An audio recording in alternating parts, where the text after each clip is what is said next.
രാമായണത്തെ വാൽമീകി ശൂർപ്പണഖയെ വധിക്കാതെ അംഗഭംഗം ചെയ്ത് പറഞ്ഞയക്കുകയാണ്.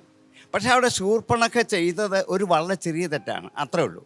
പക്ഷേ ഇവിടെ താടക ചെയ്ത് അതല്ല, ആ കാട് മുഴുവൻ അമർത്തി ഭരിച്ചു എന്ന് മാത്രമല്ല, മുമ്പ് പറഞ്ഞ പോലെ 1000 ആനകളുടെ കെൽപ്പോടുകൂടി വന്നാൽ ഒരു സ്ത്രീത്വത്തിൻ്റെ ഭാവത്തെയൊക്കെ വിട്ട് മാനുഷിക ഭാവവും വിട്ട് അതിൻ്റെ അപ്പുറത്തേക്ക് പോകുന്ന ഒരു വലിയ ഭീകരമായ അന്തരീക്ഷം അവളുടെ ഉള്ളിലുണ്ട്.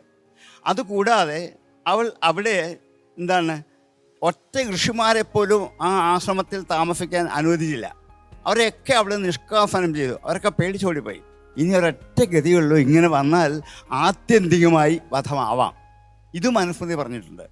ഈ ആത്യന്തികമായ ശിക്ഷയ്ക്ക് വിധിക്കാൻ പര്യാപ്തപ്പെട്ടതുകൊണ്ടാണ് ഇവിടെ ഇവിടെ താടക നിഗ്രഹിക്കും. കാരണം താടക ഒരു സ്ത്രീയാണ് എന്നുള്ളതിനേക്കാളുപരി അതിഭയങ്കരിയായ രാക്ഷസിയാണ്. അതുകൊണ്ട് സ്ത്രീവധമല്ല ഇവിടുത്തെ വിഷയം, അതിഭയങ്കരിയായ രാക്ഷസവധം. അതെന്തുകൊണ്ടും വാൽമീകിയുടെ പക്ഷത്തിൽ യുക്തമാണ്.